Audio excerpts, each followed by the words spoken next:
feel like they've advertised this before, but now it is actually recording both your local files. Oh, so, really? That's a big win, right? Yeah, and they like don't put it on their like what's new in StreamYard. They just rolled it out and didn't tell anybody. But I tried it before and they didn't do it. Riverside is like that a little bit. Riverside just changes stuff.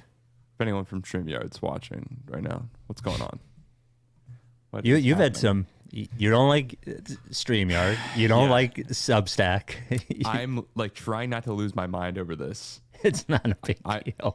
I've looked up other people having similar issues. I'm in contact with like the support team. We'll just send an email to our guy.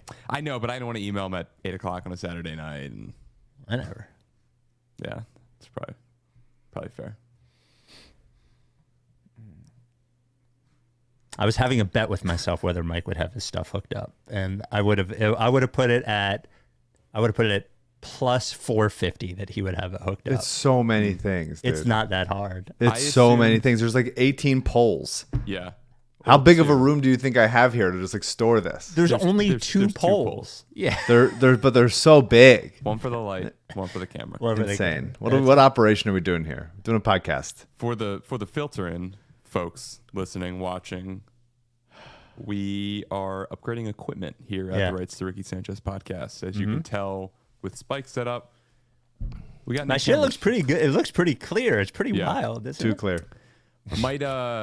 Might have to change the light around because there is a bit of a shadow on this side. Oh wait, on this side. On the other side because it's casting. You know what I can do? I have like a taller like room light, like a soft room light. I could just put it over there rather than over here. Yeah, that could work as well. But yeah, so once Mike, I was expecting you to reach out to me to see if you needed assistance because I know it is a lot. But I figured CJ, just come over. Just come over and do it. Sure thing. Swing by. I did send Mike the video you sent me, but no dice. It was cool that it's always nice when it's like, oh, we need to do this very specific thing. Here is a video that covers exactly the process. Yep. I'll get to it. Unbelievable. Jesus Christ. Unbelievable. Why do I have headphones on if I'm wearing a hoodie? Because it's comfortable. I don't like having my hair between my cans. So we call them in the industry cans. All right. We go. All right. Fucking the one guy in the chat says, I hate how I can see all the flaws in your skin now. That's what I'm saying.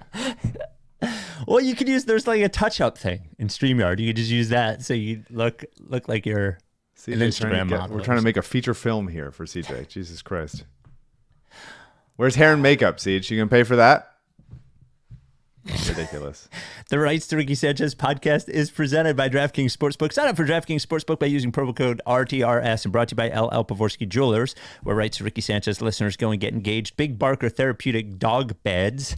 Get yours at bigbarker.com/Ricky BodyBio. Get 20% off anything at BodyBio with code Mike's Tummy at bodybio.com. And Stateside Urban Craft Vodka, the official sponsor of the Corner 3 newsletter with Zoe. You can subscribe at rightsrickysanchez.com/newsletter. And there's even more newsletters, but we'll get to that later. On the show today, well, I feel like 2 weeks ago we said, well, that was the worst game of the season. But tonight might have been. Sixers missing 4 of 5 starters and get blown out by the Nets. But at least Terquavion Smith hit a bunch of threes at the end of the game. But the bigger news, Joel Embiid not only has a meniscus tear, but they've framed it in a way that we've never heard before. So at least the words are different. But it looks like there's at least a possibility that he may not play again this season. We will talk about that. What else? Oh, we have a new website. We'll talk about that. I have to spend $500 on the charity because of something AU wrote 2 years ago. Talk about that. All that. Stateside, I did mention, you can't count on the Sixers, but you can always count on Stateside. You can always count on Surfside iced tea and vodka, which is the official canned beverage of Philadelphia sports, at least alcoholic canned beverage. It's only 100 calories. It tastes fucking great. It's just the right amount of sweetness, lightly sweet, no carbonation, because iced tea does not have bubbles. Get a, what's it called? Like the pack with all the different flavors. Variety pack. Go to statesidevodka.com. You can get all the flavors: peach tea and vodka, iced tea, lemonade vodka, all that. Regular iced tea and vodka. Stateside. We love it. Got to be 21. And a sad note, one of our community, a Ricky guy, our friend Steve, who has been on many trips with us, has been on a few Fly the Processes, Live Rickies. His buddy Jacob sent us a note to let us know that Steve passed away suddenly about 3 weeks ago. When he sent us the photos, I was like, oh, I recognize that fucking guy. Like, there's so many people that have been on so many of our things, and when I see them, like, I remember it. So there was the picture with him and Mike Scott. There's the Milwaukee trip, and there's the TJ, the first ever Live Ricky. So we send our love and our prayers to Steve's family and friends, and rest in peace, man. And I know wherever you are, trust me, you still have to tolerate this team. Like that is forever and ever and ever, even beyond the physical world. We miss you, Steve. We love you. Without any further ado, Amos and the Chef.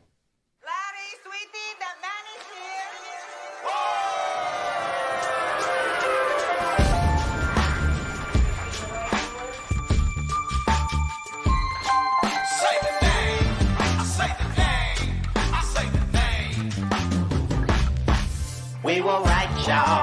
We were right. Even when it went wrong, we were right. We was right, y'all. We were right. So say the name. Say the name. We were right, y'all. We were right. Even when it went wrong, we were right. We were right, y'all. We were right. So say the name. Say the name. Say the name.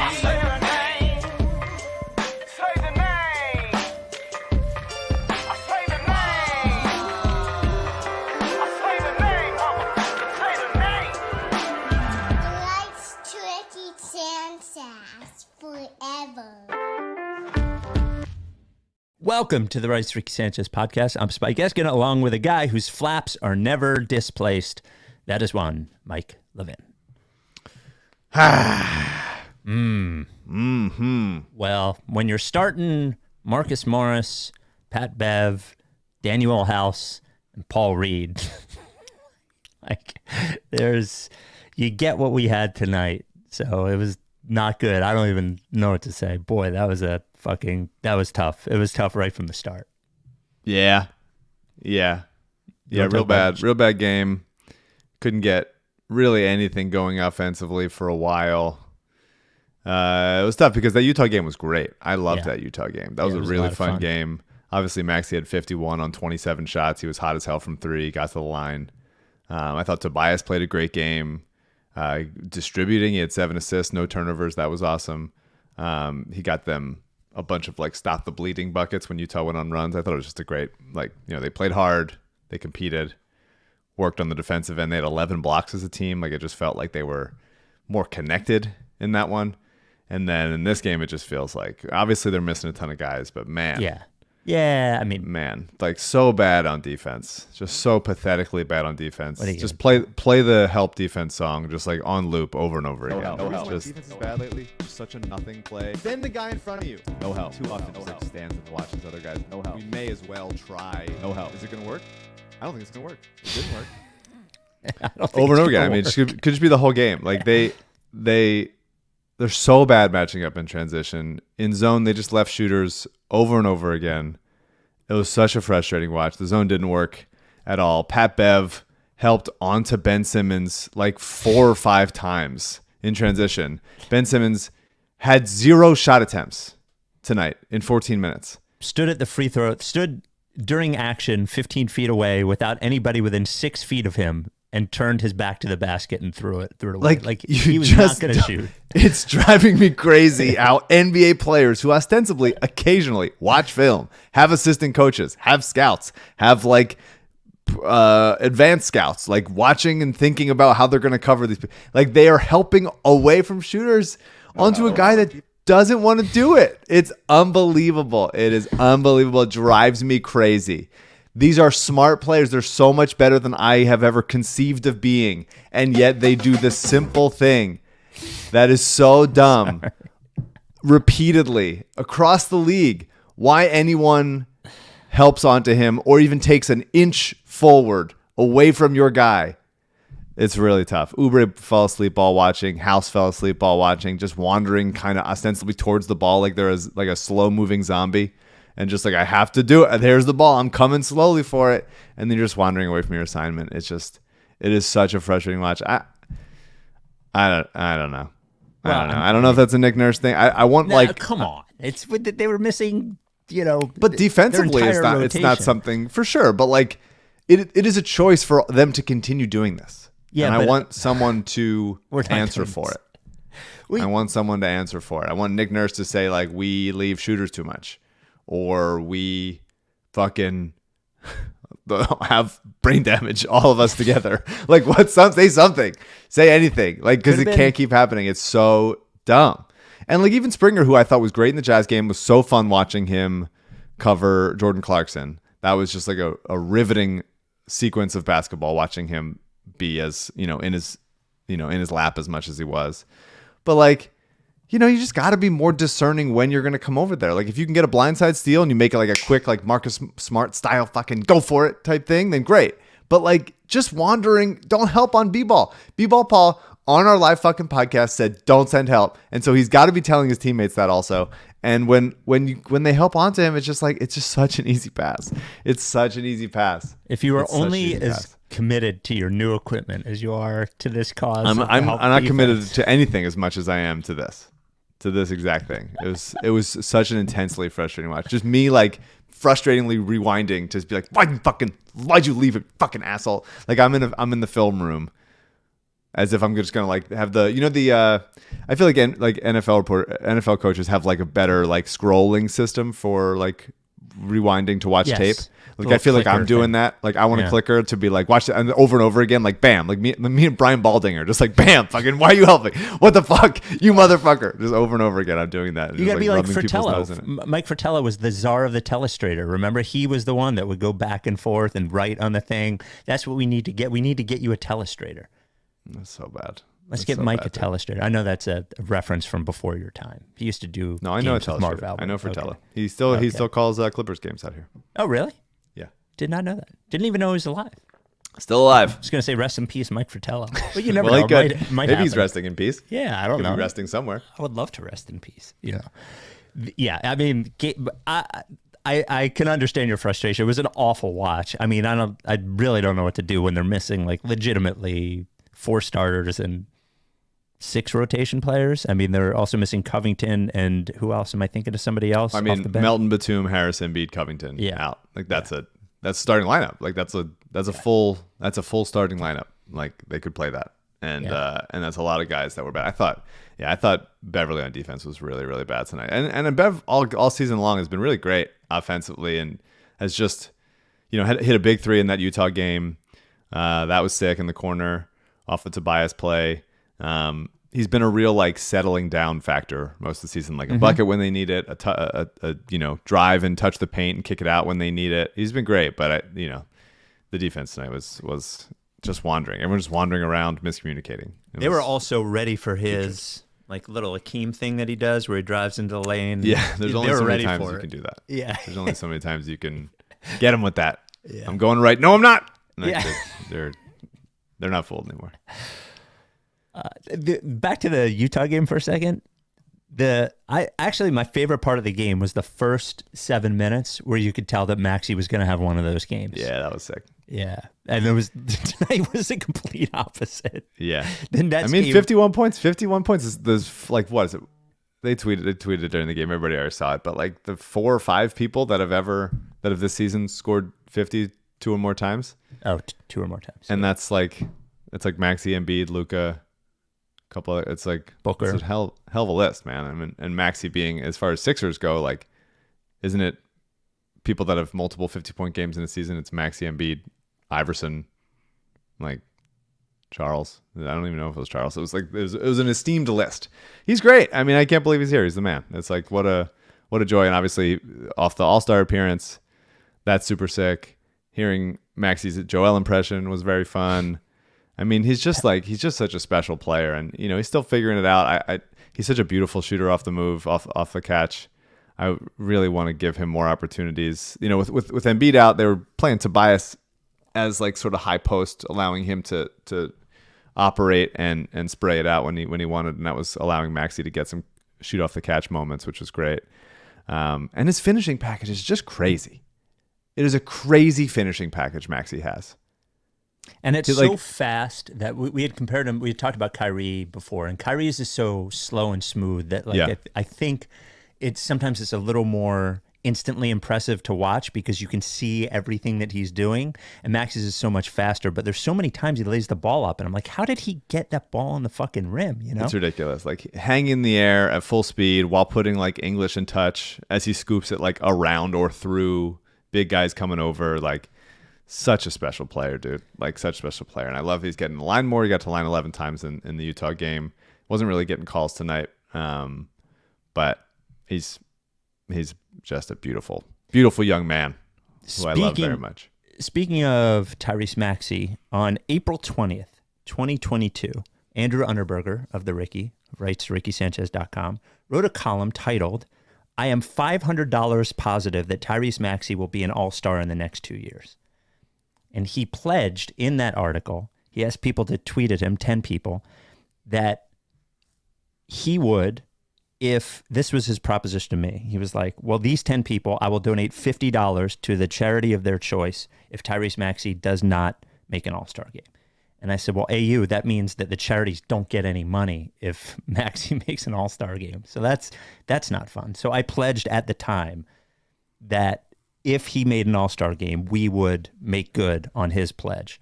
So in honor of AU's mom, who is delightful, and this was a cause that is close to AU's mom's heart, we will donate $500 to Big Brothers Big Sisters because AU was right. And I didn't even say he was wrong, but we can't let the charities not get any money. Would you have taken that bet in April of 2022? That's the 21-22 season, that he'd have been an all-star within the next 2 years? Harden's first season, half a Harden season. Hard to say now. I probably would have said no. I would have said no as well. Yeah, I would have said like, oh, he's in like the CJ McCollum like talked about but never really given it to him. And this one all year long, basically, he was pretty much a lock for the All-Star game, which is wild. Couple more things about some guys before we move on. Like Oubre. I just love him, dude. Like I know everybody else is gone off him, but I just love him. Just like the driving, stinks. He should just only take shots moving forward. Any fadeaway, any like pause and like little like leaning away, any of that, no. But when he goes like directly at the rim, he had a sick dunk today going left with his left, which was nice. He got to the line 10 times, 8 of which in the first quarter. Like just over and over again, straight line once the defense is collapsing. Like on the other side, he's a very helpful player when they're at full strength, and obviously you have to live with the bad shots and bad decisions when he's asked to do more. And also he falls asleep off ball like crazy, which happens. But like he gives them something he doesn't have. The other guys don't have, which is like he can just finish over guys and he can just at least shoot off the catch. He was good in the Utah game. He was 0 for 5 tonight, 3 of 6 from 3 in the Utah game, and he's just like. He can elevate, man. I'm not gonna. And also, I have a soft spot for lefties. I always have. So like, he's got to go back to the bench, though. I need him back. Oh yeah, 100%, 100%. Like, I'm not saying give him 25 minutes a game when they're healthy. It's just like they're obviously so like knocked down by all these guys that are out right now. But I'm just not. I feel the tide has pretty much fully turned against Oubre for people. He does certainly do some dumb shit, but like over the last two or so weeks, he's been the only guy outside of Maxey to like get to the rim on the team. And it's really nice to see because there's just not that many wing players like that can penetrate the way he can. So obviously you hope that if they're at full strength at a certain point in the playoffs, then he will limit the more aggravating parts of his game and just be helpful like he was early on the season when everybody was healthy. So that's how I feel. Mo Bamba, man, sucks. Not good. Not good, man. I'm so sorry. I want him to be good. I want him to be that stretch 5 and rim protector that I've wanted for so long. He's just so slow. And it's not even just his legs that are slow. His whole body is slow. Every part of his body is slow. He's so easily boxed out. Like, dude, you're 7'4". You should be getting to everything. And he just doesn't. And he always feels like he's on the receiving end of guys like making shots over or around him. He's kind of the king of, if Horford had the like missed layup clap after like frustration, he has the like sort of like pound the ball into the ground after a guy scores over or around him. It's like, just, you should get it. Like, the expectations are high because you are so long and you were a high draft pick. So like, you have the skill to do it. He just has not elevated his game to the NBA level where he can like actually rim protect at a high level or actually finish at a high level. He's just, man, weak. Joel Embiid might not even play again this year, and here we are, just fucking Here we are. railing on Mo Bamba. Poor guy. Seems like a nice guy. Was great on the show. Appreciated talking to him. Kids can't do it, dude. Be faster. Raise your hands the whole time. Hands should always be up. Hands should always be up. Get a surgery so your hands are always up. Don't even be allowed to put them down. And then Springer, who I thought has had, you know, good glimpses over the last few weeks, but more than any guy I can remember, you can really so easily tell how being like a 2-footed leaper slows him down and prevents him from finishing at the rim. Like he has to gather every time. And where guys can just come over and just block that shot or prevent him from taking it or whatever it is. It's like I don't know how you teach that, how you figure it out, but like it's every time he has to go 1-2 and then all the way up. And that really prevents him from being like a useful, like quick offense guy. But I thought he's been doing some good stuff. It's been a relatively good stretch for him, and that defensive stretch against Clarkson was pretty sick. And I don't like to criticize Ala too much because, you know, his hometown and all that stuff. Yes, I couldn't watch the home team broadcast because of where I am, so I watched. Tell me if you've last time. I think it might have been on the live show with Kate. I brought up Ala talking about a jump stop, and he does it all the time. That's like an Ala staple. He's begging for people to do a jump stop. Okay. The thing that my next Ala observation that he keeps repeating is anytime a player misses a fadeaway, Ala says, "You don't need to fade. Just go straight up. Go straight up and down. You're tall. You're whatever height the person is." And he says that all the time, as if like a fadeaway is not a rhythm shot in basketball. He's acting like everyone's just taking like stand up straight shots all the time. And it's like, that's what you do. It's a rhythm shot when your body is moving so you can flow. Otherwise, catching strays. It's normal stuff. I'm like, dude, like you got to know that that's a rhythm shot that people do. You got to know it. You don't say it so many times. But, you know, when the Sixers are playing badly, everything frustrates me more. So, yep. The Rights to Ricky Sanchez podcast is brought to you by Pavorsky Jewelers. Mike, we are over 380. I think we're at 381 Rights to Ricky Sanchez listeners who have purchased engagement rings from LL Pavorsky. LL will be on, if you're thinking of talking to him, maybe about buying an engagement ring, he will be coming to Fly the Process, Los Angeles. And if Embiid doesn't play, what a weird trip that's going to be. Well, Embiid never plays Fly the Process anyway. LL was the first sponsor of the Rights to Ricky Sanchez podcast. The very first. He begged us. He was like, let me sponsor the podcast. We were like, nobody's going to buy shit because we said they should. And it turned out he was right. And he's laughing all the way to the bank. But the good news is that he will take care of you. If you're going to get engaged, there's nowhere else you can go for an engagement ring than LL Pavorsky. He will treat you right. He will give you personalized attention. He will not pressure you in any way. In fact, he wants to give you so much attention that it's only by appointment. Don't wander into the store. You can walk by it, take a picture or something, take a selfie. But if you want to talk to him about an engagement ring, make an appointment so he can give you all of the attention that you deserve. Give him a call, 215-627-2252. Shoot him an email, lee@llpavorsky.com, or you can tweet him at @llpavorsky. Become number 382.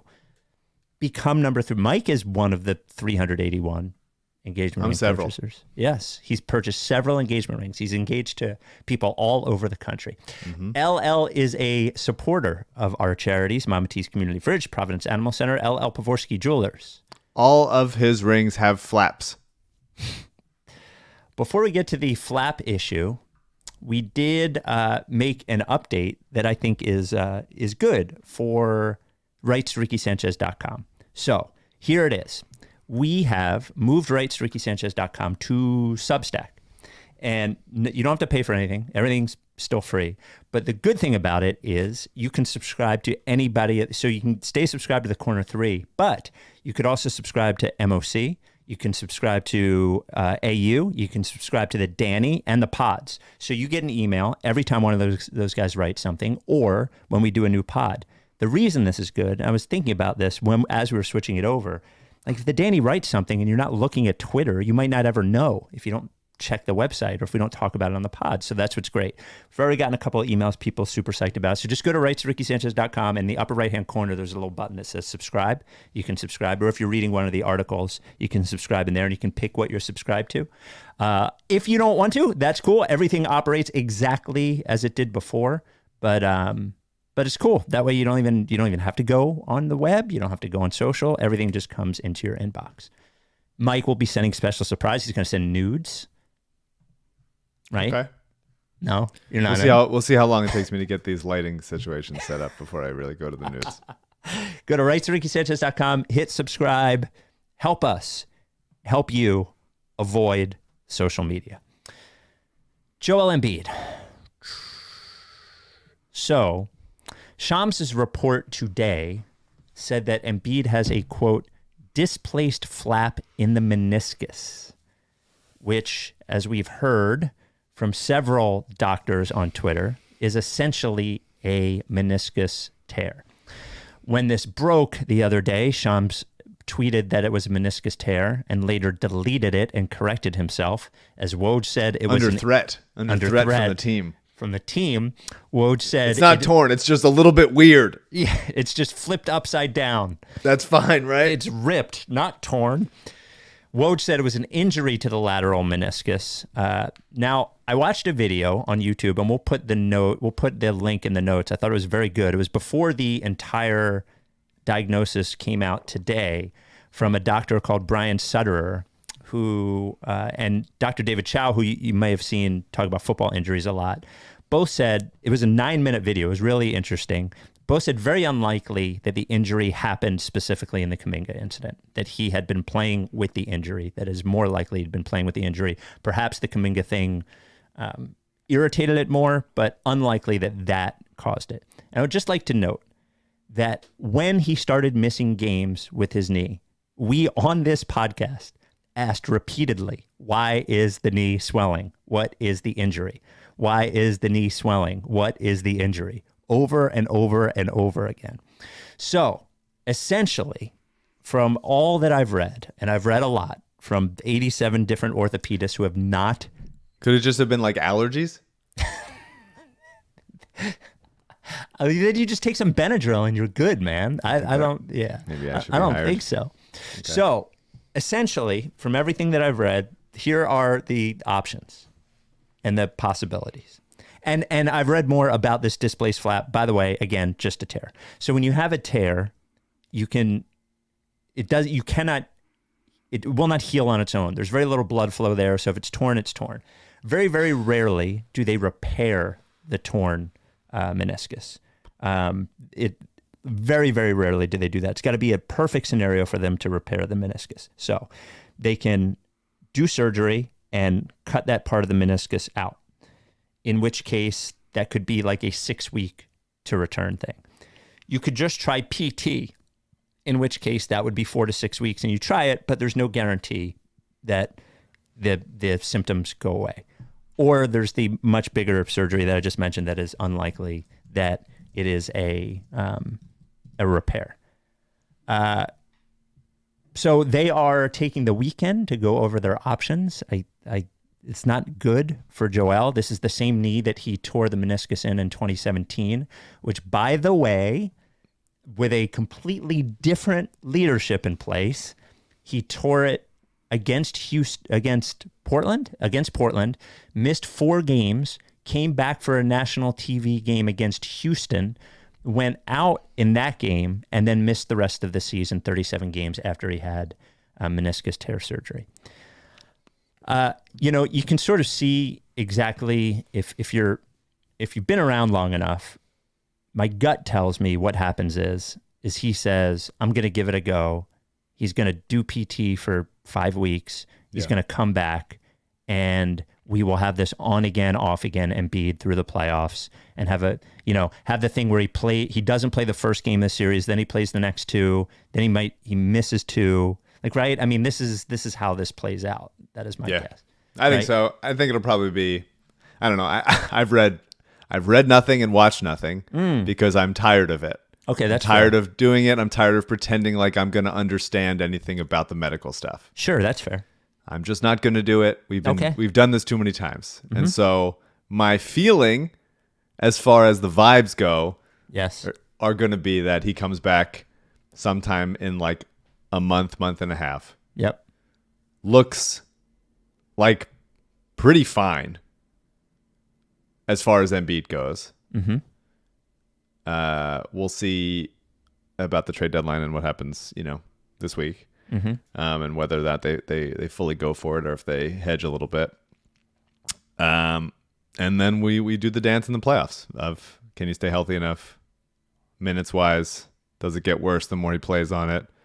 All that stuff. Really, all you got to do is avoid the play-in, and Embiid's healthy enough gives yourself a chance. So that's really what it boils down to. So this is our plight. Yeah, every time. On the whole issue of him having the injury prior, I will say that I am split on it. There's two possibilities here, and I hope it is one over the other. One possibility is they knew what he was dealing with. He knew what he was dealing with. They're just trying to get through it, see what happened. And through his request or through their strategic decision, they never decided to disclose what he was dealing with and just put him on the injury report with soreness or swelling or whatever. That is even though I don't love that, that is the preferred scenario. The less preferred scenario, and do you remember when Derek reported the meniscus tear in 2017? He got that scoop out of nowhere. I don't know if you remember that. So the less, and we never got clarity in 2017, by the way, never got clarity on this. The less optimal situation is that they never did any imaging on the knee until this most recent thing, and we're not aware. And we're just like, knee's sore. Knees swelling, and just sort of like, now it may not have changed anything. We may be in the exact same place. Maybe all of this would have happened 3 weeks earlier. Who knows? But I sure as shit hope that if he was dealing with this the whole time, they at some point did an MRI on his knee that we did not know about and knew what was going on. That's my only hope. That's my guess, right? Well, there's. that's I don't giving think them that they are playing fast and loose with Joel's health. Like the decisions might be like short-sighted lectured or leaving it up to him too much, or I mean, it's his body, and Daryl, when I lectured Daryl about PJ Tucker's dead hand, he was like, PJ wants to play, what am I supposed to do? Well, and he's got like, a point. All right, I guess. So yeah, so I think ultimately they're not gonna like not do their own like tests and shit, because it's not like they're like, he's probably fine. Like they're gonna check it out, and I'm sure there's many people on the team of making sure Joel's body and conditioning and strength and blah blah blah are all up to speed, and they're testing the fuck out of him. And so like it was swelling, maybe it was in the process of flapping, and now it's fully flapped. So now it changes. I don't know. Body's weird. Body's weird. See you in March. It is absolutely possible, by the way. I don't know that it's likely, but it is possible he has surgery and he's done for the year. And yeah, that would be awful, but on some level that would be like a little bit of a relief. Not that I want that to happen. Well, rather than going through the next 3 months of, is he going to play or isn't he going to play? Yeah. I mean, look, I would prefer the version where he comes back and, I mean, it's not my body and it's not my, decades of arthritis that I'm going to have to deal with all the, how taxing this is on his knee and all that stuff. So it's not my call to make, but shocker. We all thought it was your call. It could be. Yeah. In a version where like, I'm just looking at the futures, the stress of like, is he going to play? Is it whatever? It's just also, there's no guarantee at his age and at this stage of his career that he's going to like fully recover and be like a perfect, brand new baby with the, an infant's meniscus that is like the perfect thing that is never going to tear again or something. So like, it's not like to get a baby's meniscus. Absolutely. Yeah. But so it's like, I'm sure that they're going through all of this possible scenarios of what the probabilities are of like, okay, how much does this surgery like get him fully back to strength and is less likely to re-rupture or whatever it is. So, but in the world where we can just look at the end results, yeah, there would be some level of satisfaction in just going like, okay, he got hurt, he's going to be fully healthy in September. Yeah. Until he's not again. Yeah, until he's not again. And we can just go through the season and go like, all right, Maxey, take your playoff lumps. Maybe they trade for somebody with a couple more years on their contract and they get into a rhythm and it's just like, expectations are low. We don't have to put all of our hopes and dreams and everything riding on this playoffs. I can see that being like at least some level of a reprieve for us and for him, rather than doing what happened last year, which was like, and people don't talk about this enough. Like he sprained his knee and he came back in a week. Like that's crazy. He missed the first 2 games of that series, that Boston series. Harden won him 1 game, and he comes back way early, doesn't look the same, and just fights through the pain and stuff. So it's like it's just another uncomfortable situation. But I think there's still a possibility that he's good enough and they're good enough, and the pain tolerance is high enough that he can still be very, very good. And if they make the right move at the deadline that allows them to be dynamic enough where he can use less of his energy on the offensive end or something, and he's just all that shit. So I'm torn about it, but I do see at least some value in the idea of going just like, all right, year's fucked. It's Nick Nurse's first one. Let him like recoup and go at it again next year. Shout out to Greg in the YouTube chat, who I went to grade school with, by the way. This email came from Tim about Embiid. Rights to Ricky Sanchez at gmail.com. Remember how late career Roger Clemens would start each season in June because he knew he had a limited number of innings left and wanted to be effective in the playoffs? Can we please do this with Embiid next year? Build a team good enough to tread water at 500 until January, fake an Embiid training camp injury, and have him at 100% starting in January. At least there would be some chance of a relatively healthy playoff Embiid. Apt that I am sending this email on Groundhog Day. I was on with Joe Giglio and Hugh Douglas the other way, and Joe was like, on WIP, and Joe was like, maybe we need to start thinking of something less conventional with Joel to get him through a season. And I know it sounds crazy, but it's not that crazy for him to start on Christmas or something. It's not that crazy.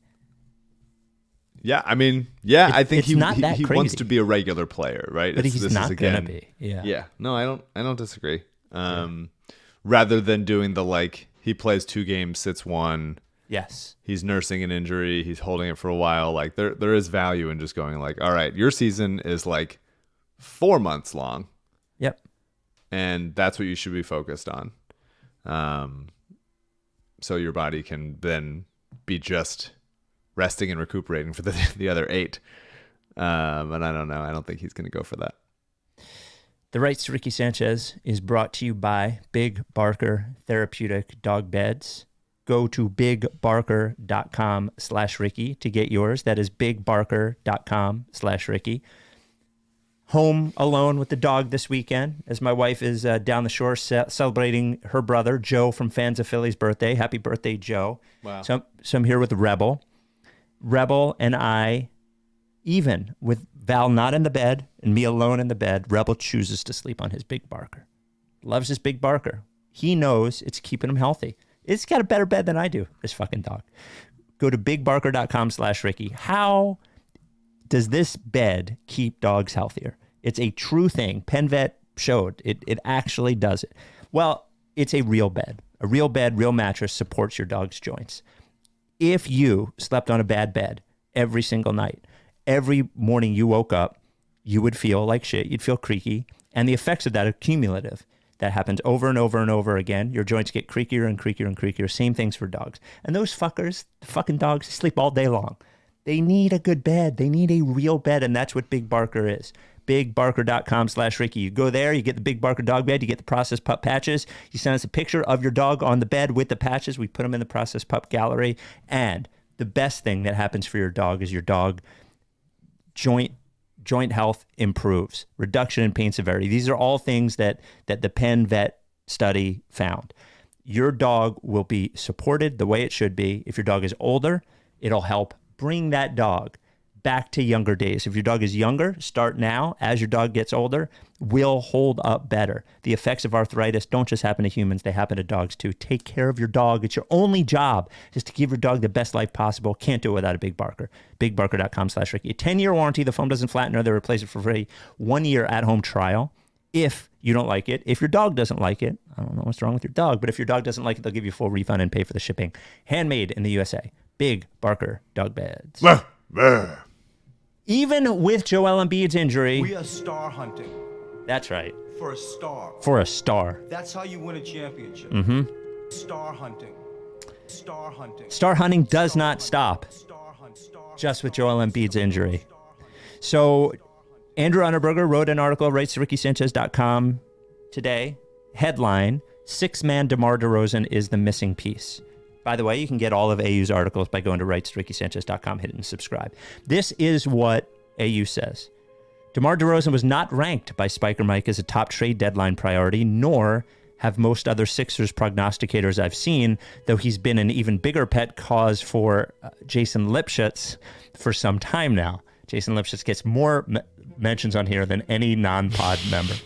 Personally, I can't think of another player conceivably available in the next week who would give us the combination of scoring and ball handling that we could certainly use more of, nor one who has the experience and intelligence to be trustable in half-court and late-game situations, nor one who would be as low commitment for us in the long-term sense if we were need to keep maximum flexibility for the offseason. I've always been a fan. I've always strongly disliked playing against him.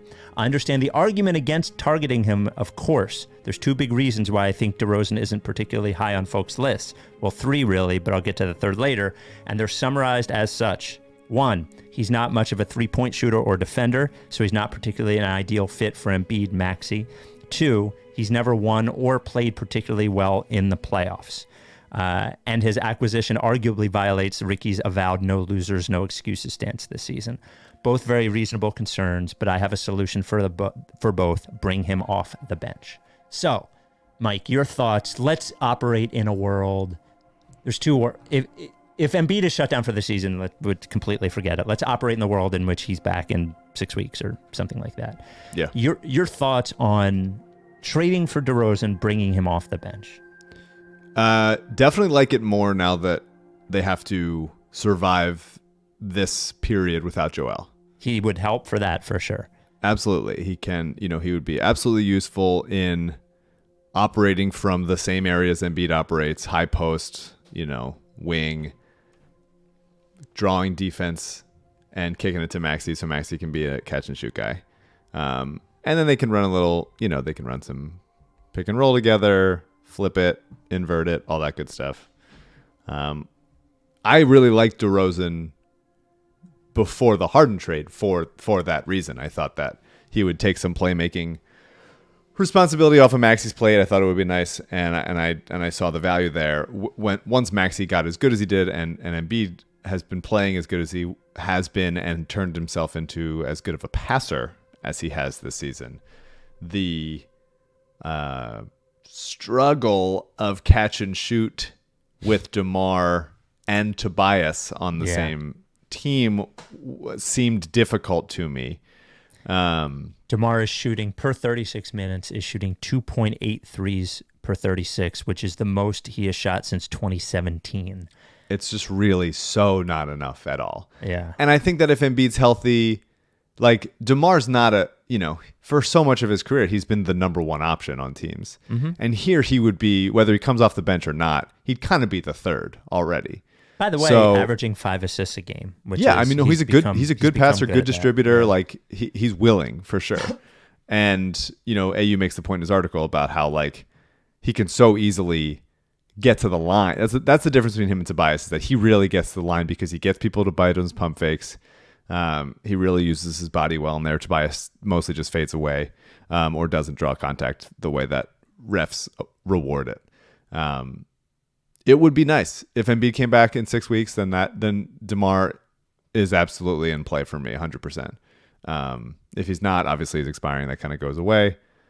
But then, yeah, what I was saying before was he's not a number one option on a great team, obviously. He's 34, I think. He's getting up there. Would he be willing to take a bench role? Would he be willing to take at least a tertiary role on a more contendy team? I think his skill set would be really good if they're covering DeMar. Even if the three of them are on the court at the same time, like DeMar is so good at what he does at the very like specific things that he does. He's really, really good at them, and it may not be the most efficient stuff, but when you start covering him with your like third or fourth best defender out there solo, like he's gonna make you pay. And so I definitely think that this is a worthwhile consideration in a world where Embiid comes back mid to late March or something like that, and they just need to like win some games. Because it's, you saw tonight, man. Obviously, like, Melton's still not there, and Batum's out, and Tobias was out, so it's just a ton on Maxey's plate. But there's gonna be games where Maxey just can't do everything himself, and DeMar would be a really big boost to that. So it's a possibility, but I think the expiring nature of his contract means it's not. You'd have to really get an answer about Embiid first. Yeah. So I'm gonna start naming teams. But we got a couple days left. I mean, and Levine's off the table. Yeah. Yes. As he basically, the threat of him being traded to Detroit Yep. was so scary to him that he just started stabbing his knees, just legs, just any part of his leg he can find. He is just cutting it up and is out for the season. And I found it was very strange that me and my agents have decided that I'm out for the season. Yep. What you're having surgery on your foot? What's it for? Don't worry about that. Don't worry about that. Don't worry about what it is. Don't worry about what it is. Rich Paul's doing the surgery. Wasn't in love with the Levine situation anyway. So, tell me what all these teams have in common. This is my problem with DeMar DeRozan on the Sixers. Here's tell me what all these teams have in common. Celtics, the Mavericks, the Kings, the Warriors, the Grizzlies, the Nets, the Hawks, the Bucks, the Jazz, the Cavs, the Spurs, the Pacers, the Knicks, the Rockets, the Wizards, the Blazers, the Thunder, the Hornets, the Heat. Are they all NBA teams? No, but wait. The Clippers, the Raptors, the Bulls, the Pelicans, the Suns, and the Timberwolves. They all shoot more threes per game than the Philadelphia 76ers. Yeah. The Sixers are 26th per game in three-point shots per game. Now, and it goes way down when Joel is out because they generate fewer threes off of it. How many do they have tonight? I mean, until Turk came in and started hitting everything. It was probably 25 or 26. And they finished with 29, even with Turk-Ravions taking 6 threes in the last 9 minutes of the game. So now you could say that the Nuggets are actually 28th, basically the same number of threes as the Sixers. I'm saying if I'm spending a first-round pick on somebody this year, you can't be a more reluctant three-point shooter than Tobias Harris. Can't do it. Can't do it unless, and by the way, there were some people that were like, we'll trade for DeMar DeRozan and Alex Caruso. Same fucking thing. Yeah, he's not that willing of a shooter. I would consider a DeMar and a Bogdan situation, and then you get movement off of that. You get flow. Make sure 2 of those guys are on the court at all times. Sort of definitely keep your offense afloat. That would depend a lot on the defense to hold up, which it just hasn't been. B-ball hasn't been very good the past week or so. Obviously, Mo Bamba is tough. Batum is out. Covington and Melton. If you could tell me that Melton, Batum, and Covington would be healthy the rest of the season, then I can say like, okay, let's get the survive Embiid injury deadline, and let's go get a DeMar and a Bogdan. And that's interesting to me, or a DeMar and a Cam Johnson or something like that. That's interesting to me. Johnson. He wasn't that good today. No, he was not. He's pretty stiff, and I think like I really like Bogdan is such a better ball handler, on ball guy, and can get more action going. So I think I prefer Bogdan, but yeah, then it's just it all depends on Embiid. So we'll see. And then the other one, this came from Brian. God, Turk looked good though, right? He did. He's so cool. He's so great. He shoots threes a little like Anthony Simons. There's a little bit of a similarity watching him watching those two guys, actually. Do you see that? Am I crazy? No, I agree with that. Okay. And Ricky Council has, like, the G League numbers have said that his 3-point shot has improved. His the biggest weak spot. And he took a 3, went in. It looked good. Like, it looked good and quick. Whereas, like, before, either at Arkansas or at Summer League, like, he was going up and, like, you could see him thinking, and his hands seemingly were, like, making decisions as he was in the air. And it seemed now he's like really simplified things. So if that's if that is a consistent improvement, then we got something here. We got 2 rotation players next year, or at least 2 roster players, which I'm interested in. You know I am. Yeah, getting a little aggressive there. This came from Brian. If I'm not going to be aggressive about that, I'm aggressive about the 2-way guys, and I'm not aggressive about fucking building whatever shit CJ build a set. I love CJ taking the hit for this one. He deserves it. I owe you. He deserves it. I owe you that.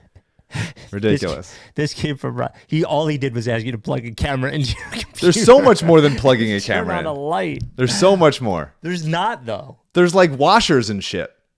You don't need all that stuff. It's just there's a clamp. You clamp it to your desk. It's just in a pile right here. Yeah, I'll do it eventually. Actually, CJ, I'm going to put the light, you were talking about the light being on one side. I'm going to put it behind the monitor, and then I'm going to put the camera behind the monitor too and lower the monitor. That's how I have it. Yeah, that's what I'm going to do. I was trying to do whatever. It said L, whatever. This came from Brian, Rights to Ricky Sanchez at gmail.com. With the Hawks open for business, Clint Capella makes a lot of sense in a package for their 2 top targets, DeJounte or Bogdan. I think the Hawks would be happy to unload his salary while committing fully to Okongwu. The Sixers would get a quality starter to fill in while Embiid is out and be a luxury backup when he's playing. It's obviously too much money to commit to a second center, but Capella's reasonable last year's salary will be tradable in the offseason. How's it tradable in the offseason?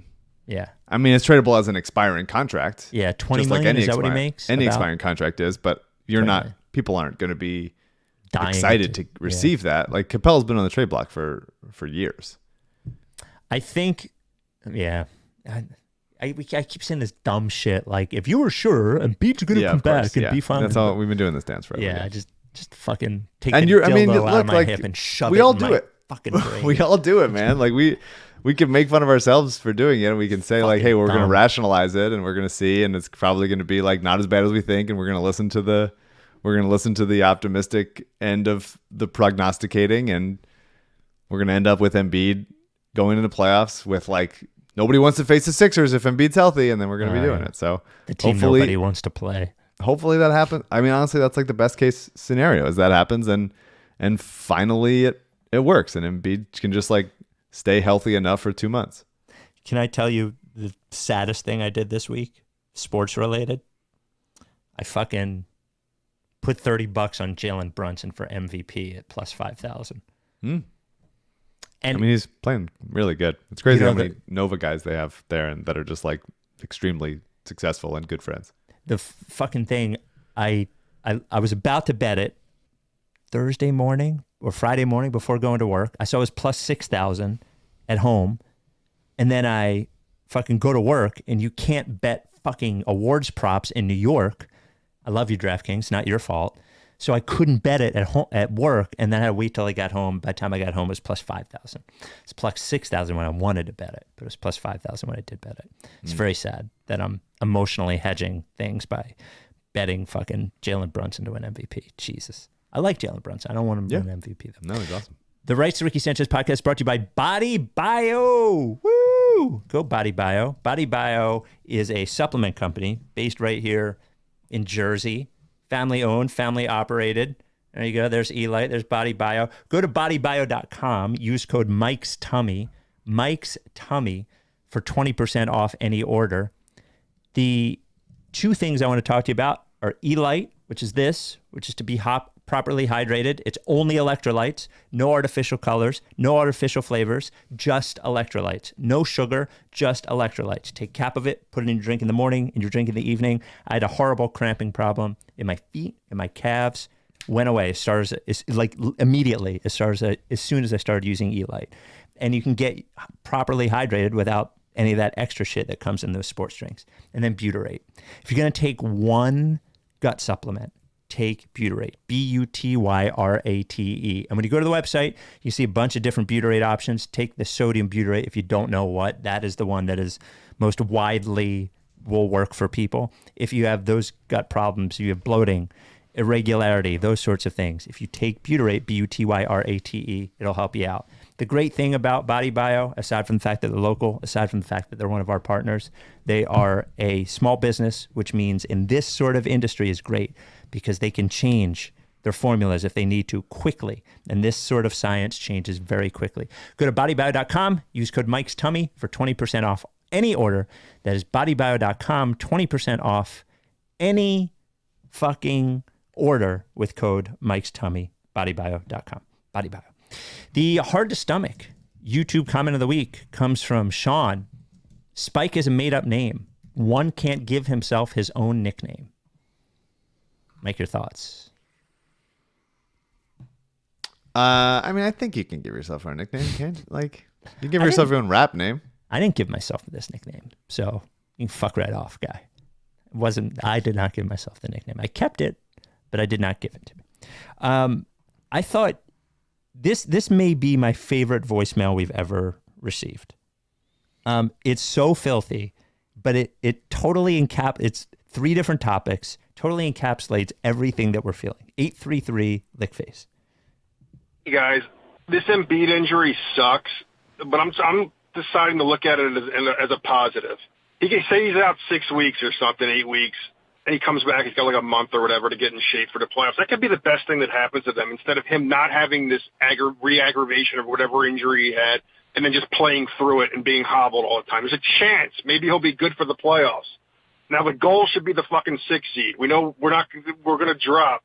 You get the 6 seed, you stay out of the fucking Boston side of the bracket, and we should be fucking good. Now the bigger question is the fucking trade deadline. I don't care if Embiid's healthy or not. You cannot go into the fucking playoffs with I know this is a DeAnthony Melton podcast, especially Mike. He's not a fucking starting guard on a team that's serious about winning. I'm sorry, he's not. Either he's in the trade for a better guard or he becomes your third guard. And Batum, everybody loves Batum, and he does things that no other Sixers can do, like throw entry passes and quick release threes. But there's so many fucking games where you don't even know he's out there. And I know he should definitely be a rotation player, but I think we're overvaluing him a little bit because when the playoffs come and Embiid gets doubled every time and Maxey, we really don't know what he's going to do in the play. I mean, I know he's going to score, but is he going to be efficient at all? You need more people that can get their own fucking shot. And having Melton and Batum out there, Melton we already know is not a playoff player. He kind of like shrunk last year. So they got to make some fucking moves. The best part about this whole fucking thing, and not that it's a good thing, but to look at it in a positive way, is we get 6 fucking weeks of the Paul Reed victory tour. He's going to be your fucking starting center. There's going to be games where he gets 16 points, 14 rebounds, 4 steals, and 5 blocks or some shit like that. I hope we play the fucking Bucks during this stretch. And I hope he just puts up one of those games against the Bucks, just runs by the Bucks bench, looks at Doc, pulls his fucking dick out. I don't care if he gets suspended for that. I don't give a shit. But let's just enjoy. This could be the Paul Reed victory. There we go. Yeah, tough to play that on a game when Paul played 15 minutes and had 2 and 4. Yeah. Not a great Paul time. Nick Claxton kind of just like did all the stuff that Paul does, but better. Yeah. Yeah. Sure. A lot of profanity. I hear that. Could be possible. I do like Melton. You can feel how much they've missed Melton over the last few weeks, months, he's whatever. Better than that guy gave him credit for. He's become a better shooter, slightly better ball handler. He's a good defensive player. They miss him. He is a starter. They're just like capable and doing what you need him to do, which is like take shots off the catch, and like be able to defend your position. This came from Justin, Rights To Ricky Sanchez at gmail.com. Dear Spike, Mike, and CJ, I hope this email finds you well. I just watched Maxey's incredible 50-point game, which was certainly a much-needed boost for the fan base. While I understand that the Ricky has not yet discussed the Olympic player pool as it's months away, I was hoping to get your thoughts since it seems relevant now. Many attribute Maxey's stellar performance to his recent selection to the All-Star game. However, I can't help but wonder if his motivation might be stemming from not being chosen for the USA Olympic player pool. What do you think? Yeah, I mean, pretty ridiculous to not pick him for that. If he's mad, I'm mad. If he's not, I don't care. Yeah. I It would have been cool to see Embiid in the Olympics, by the way, but like he probably shouldn't. Why not? Because he's fucking gonna do it. He should play less basketball. He should just relax. He's the kid. You should play tons of basketball. I'm talking about Embiid. Oh, he better not play in the fucking Olympics. That's what I'm saying. Yeah. And it would have been cool to see him do that, but I don't know. Seems like a bad idea. But yeah, Maxey, if he's insulted, great. Get a chip on his shoulder. Take it personally. Some of the guys on that list, including the guards, are just not as good as him. There's not. Non-basketball question. If the scenario was win the game show or you will die, what game show would you choose to be a part of? I can tell you what I wouldn't choose. I don't know. I don't watch that many game shows. Would not choose Jeopardy because I'm too dumb. I walked with a lot of the Jeopardy writers during the writer's strike. It was great. They're great people. What a game! I'm not a game show guy. Family Feud. Love Connection. Love Connection. The Bachelor. The Newlywed Game. I have to win The Bachelor or I die. I mean, I would just pick Wheel of Fortune because it is the game that, no offense to anyone who's been in it, it's a game that dumb people have the best chance at. Sure. And I'm like not that smart, and I would need a game like that. So yeah. I thought you would enjoy these. Actually, I've been holding them for since this happened. There's 2 voicemails, and I think you like both of them. 833 Lickface. Mike Perquavion. That's it. Love the pod. And then we got Mike Perquavion. Okay, that was a lot, but the message stands. Perquavion. Love the pod. There we go. Great. Your thoughts? I mean, hell yeah, brother. So in your 17 points in 9 minutes. Fucking pulling up like crazy. Even had an assist to Springer when the crowd wanted him to shoot it again. When you were using the podcast to get your nephew a free education, you committed that Gwyn and Mercy could be the East Coast School of the Ricky and Ricky end of the process, I think. Yes, and we had mentioned that Cal State Fullerton was the West Coast School of the Process because we did speak at their what was it? Keynote. We did Keynote. Yeah. Keynote. Yeah. So we got an email from James, Dr. James, He's the professor, right? The professor who had us. Yeah. And he said, Spike, thank you for standing up for Cal State Fullerton as the official school of the process. Can we transfer that designation to Cal State Monterey Bay, where he is now? I had hoped that would travel with me. I'm okay with the official West Coast school of the process. The baseball caps at Cal State Monterey Bay aren't as good. Otherwise, I'd send you some. Thanks for everything you do. So does it transfer with him? I don't know. I'm pretty focused on whatever nepotism I can apply to my nephew here. We've gotten a couple emails. We have gotten some people sending it up the chain. Way too many emails, actually, for this, I think. I haven't noticed this. 833 Lickface, I didn't know if you had. Hey, what's up? Spike, Mike, and CJ. Jake from Philly. Calling to see if if anyone has noticed the new tradition going on the Sixers bench in which a player has a basketball, usually a guy who's not playing, usually Kenny Lofton or Jaquavion Smith, holding the basketball, caressing the basketball. It seems like it's, a nice, fun, silly tradition. I'm wondering who started it. I'm wondering if you two have noticed it. And ultimately, I'm wondering if it's a good thing for silly, positive vibes. Thanks, guys. Love the pod. I don't know how silly it is to be holding a basketball during a basketball game, but I have noticed it. I noticed Ricky Council holding it one game and Turquavion holding it another, but I haven't seen any other silliness along with it. I have not seen it at all. Just holding a basketball. Maybe They're just holding to the ball. simulate the experience of what it would be like if they held it during a game. Yeah. This came from Will, Rights To Ricky Sanchez at gmail.com. I'll get to my basketball point, but I need to get to my non-basketball thought out first. I work in a standard 5-story suburban office building. Each floor has the same hallway and bathroom layout. My floor, happily, is not fully occupied, so the traffic in the men's room is light.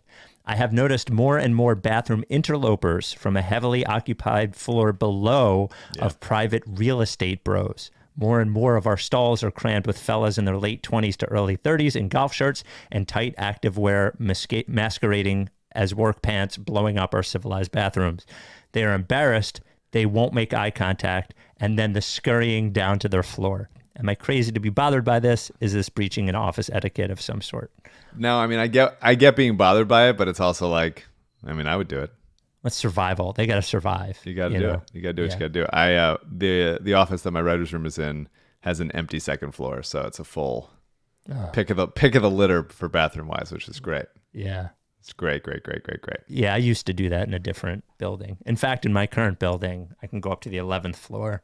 Sorry, WNEW folks, but I'll go up there and use it if I need to sometimes. Rights Ricky Sanchez at gmail.com. This is from John. Basketball question. Spike, why are you so dismissive of the Lakers 2020 championship? Why is it, quote, fake? Players looked great in the playoffs and everyone was in the same situation. Seems like a fair championship to me. If the Sixers won, would we pretend it didn't happen? Well, these are two different things, my friend.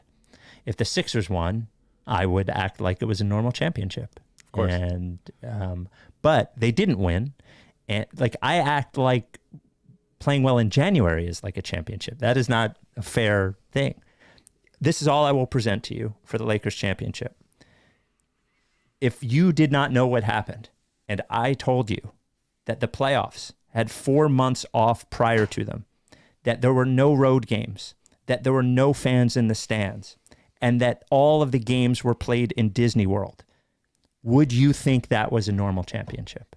Would you count that as a championship? They won a tournament. That's what they won. And the proof in this is that every other year that LeBron has been there, they have not been good. They've lost in the first round. They haven't made the playoffs. Even last year, which everyone celebrated, they were in the fucking play-in, and then they got swept in the conference finals. Like, this year... That was also the best team that they've had.